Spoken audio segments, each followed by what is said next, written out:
Mu kitundu kyaffe ekyasembyeyo twakulaze Ssenga ng'ayomba ne Siiko muwala we muto wa Masaka era baavuddewo bubi nnyo.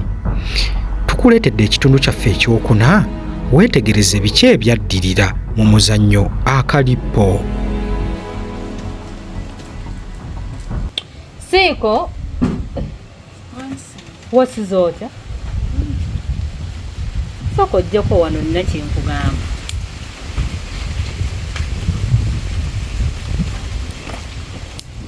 Kakati Siiko, badde nteesa nti nze engeri gye nasuze mu ddwaliro oba wandigenze gwe n'osiibayo ne Masaka n'omutwalira kakyala olaba otya? Sinanga sinaamusiba. Akakyayi nakafumbi just gwe kikwetaagisa mugulirayo kyakulya n'omutwalira. Wanje kati gwe bwe omulamu otyo nze mba ntegeera kikyotegeeza. Ate neemudde nti naamusiba. Gamba ye obana. Kakati njagala ofuneyo 50,000 omugulire ebyokulya n'omugulireyo naye n'ekyokunywa ekinyogoga.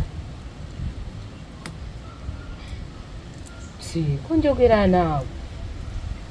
Yamutwalira. Asikaka oli muganda wo musaayigo. Nga nange bwali musaayi gwange sikyejjaako. Kuba kati bw'omukugamba mukolera yaka akantu akatono mu mbeera gy'alimu ate n'oziramu nga weenyula bwoti olanga agamba nti mukusibako mukkaka. Anti era sinaamusiba. Ya Siiko naawe tonsesa. Kigamba gwe omuwala omuto oyinza okubula ssente. Kati Ssenga nkola. Ate okolawa nga kumaca naye Siiko ate naawe ndeka. Kumaca okera n'okwata akasawo ko n'ofuluma ennyumba n'ogenda ng'era abantu abalala bagenda okukola. Kati mbumbu toyina ssente. Gwe Siiko njagala nkubuulire. Nze ku myaka gyo nabanga ne ssente. Kati gwe tosobola tolina na bw'okinkakasa. Siiko gwe owange. Olaba oziyina kati oli awo okuba bufaananyi. Ntoleko zinaddawo zijja kuddawo. Ebyo nanga bikyali awo. Nze ensonga y'omusajja ono Biswata sinnagivaako. Ngenda okimanyi nti mbadde nyambuka wali n'empulira ng'abantu bagamba mbu baamulabye. Era abantu bonna abaliraanye wano bakimanyi bulungi nti Biswata yakubye omwana. Kyekyo kati nga lwaki simuwaayo mu b'amateeka ne bamusiba? Musajja talina buvunaanyizibwa alinga agamba nti talizaala. Tosobola kukwata mwana w'abandi n'omukuba bwoti. Wabula kyampisizza bubi era tekigenda kuggwera awo nze nkubuulira. Ssenga olina obukakafu. Abantu bonna bwe tokimanyi nti nno bagamba nti enkumu wezisonze enswera wezisonze we waba bbi. Bwe tokimanyi. Aba yakoze bw'atyo yakoze bubi. Omuganda wange talina buzibu ali awo tategeera na bulungi. Kainola. Bayira waŋŋamba nti ate ono omukyala Kazagaato bakwatagana ne Masaka. Bulijjo tokimanyi. Ate nga nkimanyirawa n'olwo wali okinga ne sikiwabuli. Naye bwe mbadde wano nga nsiriikiridde ne kikomawo mu bwongo bwange ne ŋŋamba mukyala Kazagaato ate ajja atya okuba ng'akwatagana ne Masaka. Masaka we yateziriiko ono kweziri. Leka nkubuulire. Oyo Masaka abeera wano ng'amulowoozaako buli kadde.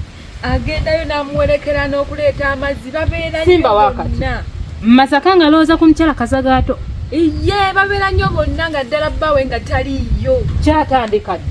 Nze simanyi buli kadde agendayo n'agenda n'ayoza n'ebintu babeera bonna nno nga beesesa. Ogambye okusingira ddala ate bw'abaayo.